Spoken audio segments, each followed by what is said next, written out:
Венко Филипче да каже дали Зоран Заев му понудил стик со прислушкувани материјали на поранешен бугарски премиер и една шема за купување на две големи фирми, од кои едната телевизија. Венко Филипче да не молчи и да одговори што содржал стикот со прислушкувани материјали кои неговиот ментор Зоран Заев го дал на поранешен премиер на Бугарија, која сега ја злоупотребува својата положба во ЕУ и не блокира. Венко Филипче и СДС да кажат дали и зошто Зоран Заев понудил шема за купување на две големи фирми во Македонија од страна на фирми од Бугарија, блиски до тој поранешен премиер. И дали една од тие фирми е една голема телевизија преку која требало да се врши бугарска пропаганда во Македонија. Дали ова е дарот кој Заев го дал во замена за поддршка од Бугарија за СДС сега и во иднина.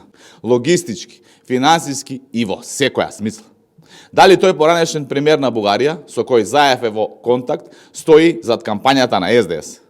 Венко Филипче е алатка во планот на Заев. Неговата така наречена резолуција е само продолжеток на планот на Зоран Заев за подчинување на државата во однос на Бугарија. И Венко Филипче, и Зоран Заев се фатени на дело. Се е јавно и јасно. Планот нема да им успее, народот ќе ги казни на избори.